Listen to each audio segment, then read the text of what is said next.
So I'm out here working on my car, and I was like, I should probably do an intro video to this car since I'm out here. So,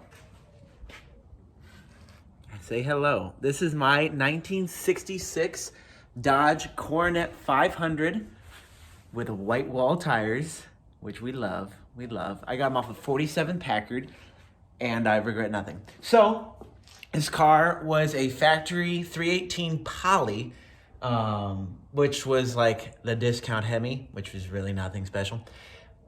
Unkillable. Ran it out of oil, did everything possible to kill that engine, never died. It's amazing.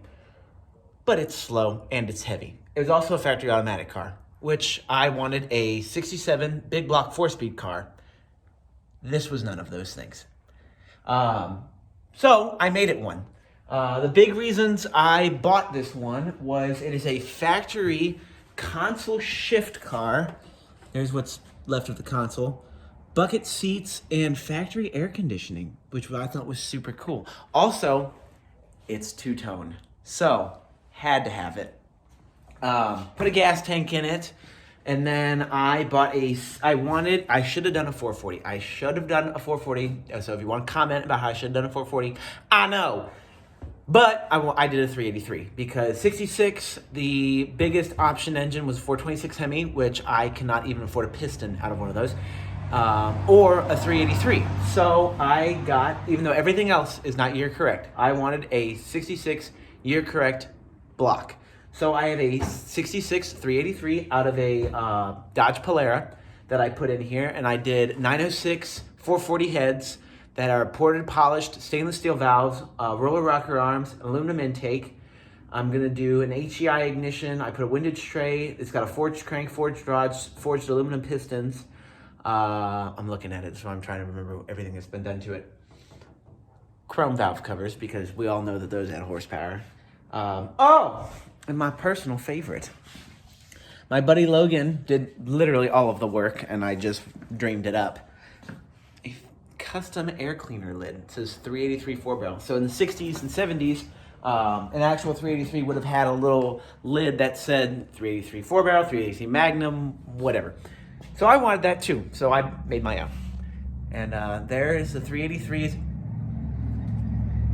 The 383 is in there. I also put a 4-speed in with help from a bunch of friends. It's in there, you just can't really see it. So yeah, I'll just do a quick walk around of the car and show you guys around. Glory, we love the front plate. My garage is, in fact, an absolute catastrophe. I know. So the guy that originally bought it in 66. He was 60 years old.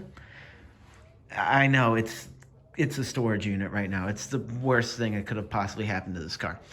Bought it in 66, 60-year-old guy. Got it with all the fun options, but nothing spectacular, just 318 V8, automatic, air conditioning. Look at that full chrome horn ring. Don't you just love it? I sure do. So there's the 383. We also put on headers that I cheaply spray painted, as well as a fancy aluminum intake, radiator. That's what that's called. We did fancy aluminum intake. That is a shitty Carter carburetor that will not be staying on the car. And it's painted Tiffany blue, not Chrysler corporate blue, Tiffany blue. Why are we calling it Tiffany blue now? Because it's a diamond in the rough. Literally, I'm hilarious. Oh, we also have, look how nice the whole drivetrain looks. That fancy 4-speed, Lakewood bell housing, which was an absolute nightmare to put on, by the way. I would not recommend putting one of those on because nothing fits. Switched over to a dual bowl master cylinder because we're safe in this household. No, we're not. I also have an extra set of front fenders, bumpers, hood. What else? The engine, the transmission that were in it. Another set of wheels. Yeah. She's a heap, but we love her. The plan for this car is I'm going to finish doing the 380, getting everything running. The oil pan is cracked. So I got to pull the oil pan off, weld it, put the oil pan back on. This will be the 5th time I have done this. I've got to get all the shifter linkages in there and adjusted right. I've got a 355 Sure Grip I'm going to put in it, and then it's basically going to be like a street strip style car. Yeah, and then I'm just going to drive it a lot. But that's kind of the plan for now, is get it running, get it back on the road. Later on, I'm going to do a front disc brake conversion, because right now it's four-wheel drums, which stops it for the most part. So it's a very big, heavy car. I did not realize I was getting a car that was this massive. I didn't want so this is my roommate's car. It's a 71 Plymouth Duster. That's an A body. And this one is a B body. So I figured, you know, I want something bigger than the A body. So obviously B body is the next one up. It's close. It's over 17 feet long. It's a big car. So that being said, it needs disc brakes in the front. And so that's what we're going to do. We're going to do front disc brakes. But yeah, looking forward to getting it on the road. Right now, trying to pull the oil pan and get the Z-bar off because it doesn't fit. So, pulling that back out. Keep you guys updated on how this build goes, and hopefully soon we'll get it on the road.